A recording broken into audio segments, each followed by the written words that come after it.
LEGO Star Wars Rebuild the Galaxy Pieces of the Past, Solstice is a new imminent threat that seeks to bring the galaxy into oblivion, but Sig, Dev, and Jedi Bob must learn how to join in new forces in order to stop the strong threat.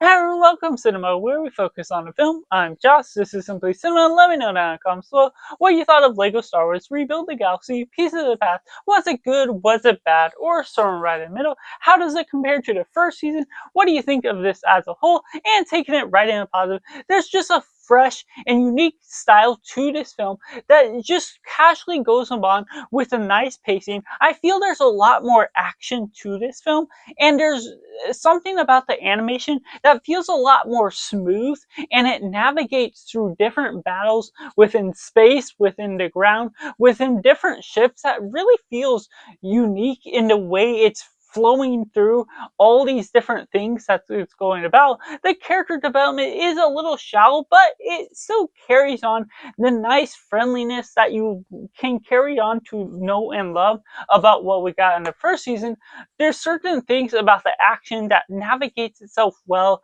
that certainly brings about a lot more battles along, especially with the mention of the space battle. That is a lot more eminent and carries on these consequences that could hold the levels to another height that you may not be expecting to come out of this type of show. It's going about these different levels that is simple-minded but still has its own form of complexities if you aren't thinking too deeply about the plot and what it all entails. With Solstice being a strong threat, having these force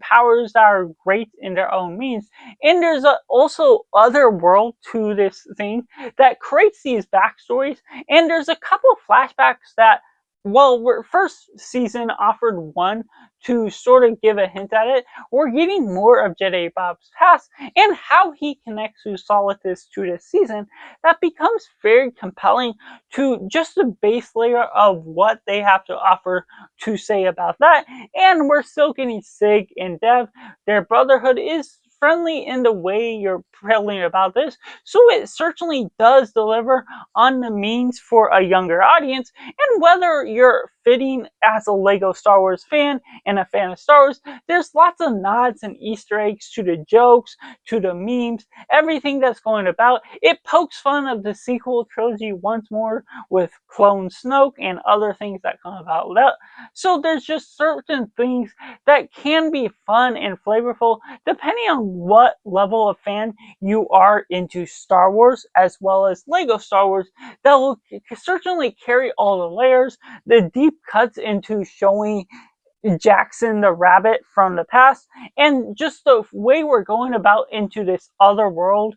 that goes into interesting realms can create situations that are good for their own level of means. Which takes me into the mix on, well, there is a lot of flawed natures that I will talk about this story to begin with. Just the generality of whether it will work or whether it won't work for you is just the underlying means of how much of a fan you are into Star Wars. Getting all the references, getting all the jokes will be on the punishment of whether you are well versed into the knowledge. Some people won't be able to get all the jokes, all the fun nature of this film because of all of that is that's coming about the way. But there's also certain things about introducing all these new things to this galaxy that, well, season one was kept rather simple in some means, while creating all of these deep cuts to the LEGO Star Wars universe. There's something about this that expands upon the lore, expands upon the new LEGO sets and information that we have gotten since the first season, that including a Brickhead's Ahsoka Tano, including a brick-built Chewbacca, creates this sort of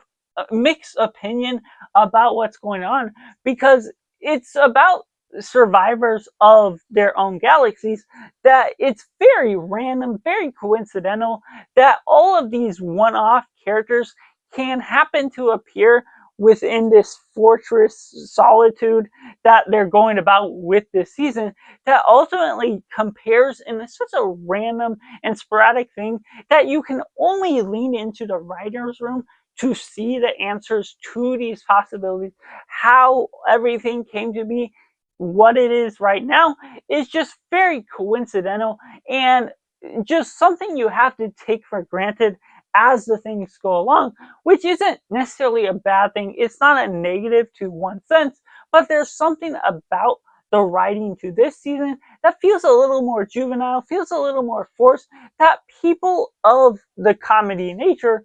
it's going to be a little bit over the top in some means compared to what we got in the first season, which is fun in its own means. This one has its own flair, but sometimes too much is a little bit too much for everyone that you're trying to overcompensate, trying to just do too much with what you were given with the first season and going to the extremes of everything you are offering with this season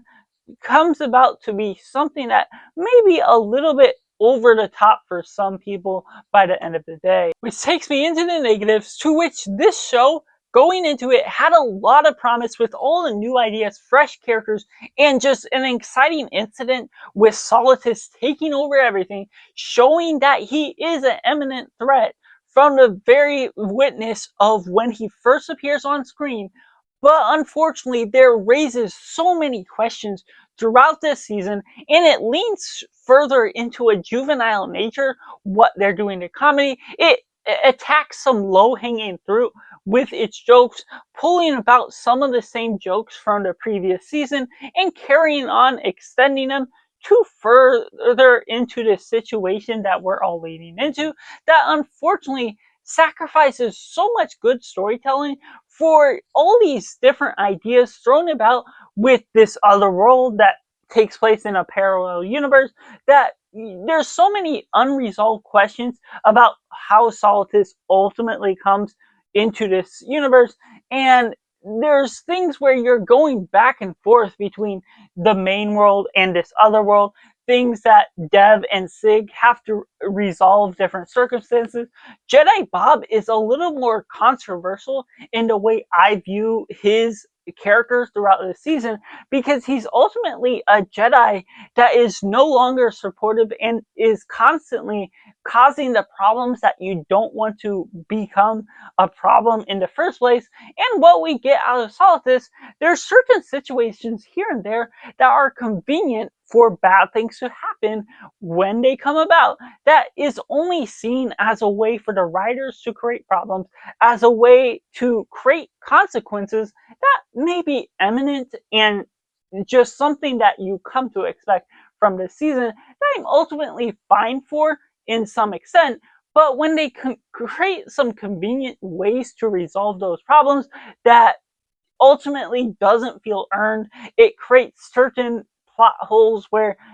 there's just so much that's made up along the way. There's no rules to the universe that are established within this other world. Certain things come about, and leading on, especially to that final episode, it feels like so much things are coming about upon the fly that creates some solutions to problems that shouldn't be there, and leads on to a planet within the real world that shouldn't exist, that should create this atmosphere that is blank and empty, but it creates an empty template that has so many things that happen that just appear out of the blue, that this bad guy that should have a plan doesn't necessarily have a plan, but all of these things are popping up along the way anyways in order for conflict to come about, just creates all of these unpredictable situations that are just as predictable because of everything that is going about within the situation. You expect the good guys to win, and that all leads on to all of these imminent threats, these stakes that were at the highest standard, that even when it looks like the bad guy is winning for the circumstances you are leading him into, there's always a way out of every sort of situation that just never quite makes sense. The communication is just absent throughout the season, whether it's the good guys trying to help out their combatants, and the bad guys just trying to win over. And what we get out of Solidus, while he is an eminent threat, he does have a good character or promise of a character. He ultimately, when you look at him and the reflection of him, is pretty shallow to the standards of what you come to expect, because ultimately he has this plan, but you don't necessarily get the full motives. You don't understand why he wants to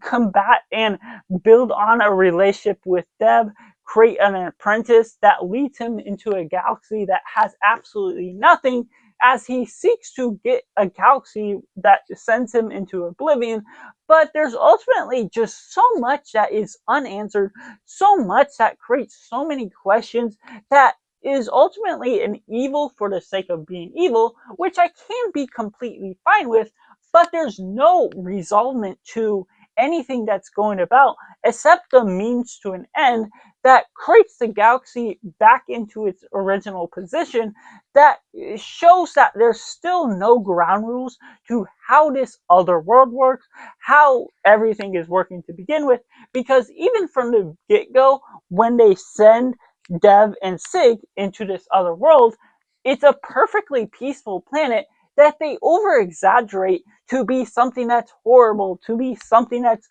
completely from what they need to happen. And yet it's still a civil society, and it builds upon something that they try and go back into the main world, but everything going here and there, everything with the situation that's going on at hand creates so many different unresolved circumstances, unresolved questions, things that you just look at, and the problems in the writing are there from the get go, making it so frustrating. As I enjoyed the first season for what it is, it has its sacrifices for being targeted towards younger kids at certain times, but the juvenile nature of the comedy is way over the top. The exaggerated nature of the situation is just too much at so many different points along the way, that it ultimately unresolves and just feels so muddled for what you're getting. Yes, it feels rather clear cut from the base layer of the situation. The surface level of the story is easy to follow, but there's so many unanswered questions just beneath that surface that creates it so frustrating in the way you're following about Solitus being a great villain in the promising idea, but there's just nothing that resolves itself to show any complex character arcs. And speaking on character arcs, there's character arcs that come about that don't need to come about in certain situations because of certain stakes that they lead on someone to pass in order to lead someone else to be a general of the situation. That completely means nothing, because the situation with the past general didn't actually kill what was going on. And so while you're getting the understandable means that it's sensible for a kid show, there's also things looking at the original show that didn't sacrifice so much as this show is offering, with how bad its writing ultimately is. And I'm not one to rant or complain about shows for what they're doing. I am open ended to what artists can do, especially as a fan of Lego, as a fan of Lego Star Wars and Star Wars just alike. But this one just feels very shallow. It cuts so many corners without showing how the world works as a whole. So whether this is way too thought deeply into what I looked into it, there's just so many problems that